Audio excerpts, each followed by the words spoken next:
నమస్తే అందరికీ. నిన్నటి నుంచి ఫుల్గా వర్షాలు పడుతున్నాయి. పిల్లలకి 2 days హాలిడేస్ ఇచ్చారు.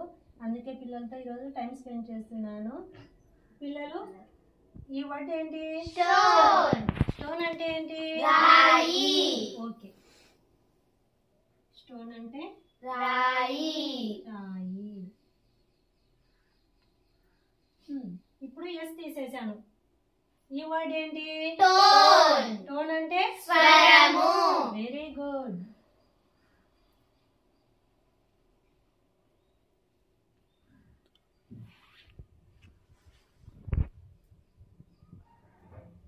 ఇప్పుడు టీ కూడా కొట్టేశాను. లాస్ట్ వర్డ్ ఏంటి? వన్. వన్ అంటే ఒకటి. Very good.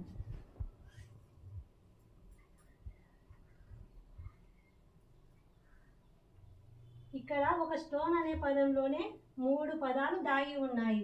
అలాగే ప్రతి మనిషిలో కూడా ఒకే టాలెంట్ కాదు, ఎన్నో టాలెంట్లు ఉంటాయి. వాటిని మనం గుర్తించగలిగినామంటే వాళ్ళ సక్సెస్ని ఎవరూ ఆపలేరు. Think positive, it's good for your health. అంటే మన ఆలోచనలు, మనము చేసే పనులు పాజిటివ్గా ఉండాలి. అంటే ఒక క్రమ పద్ధతిలో ఉంటే కదా మన సక్సెస్ని ఎవరూ ఆపలేరు. ఈ మన ఆలోచనలే మనకు ఆరోగ్యాన్ని ఇస్తాయి. ఈ ఇన్ఫర్మేషన్ మీకు నచ్చితే లైక్ చేయండి, సబ్స్క్రైబ్ చేసుకోండి, షేర్ చేయండి. Thank you.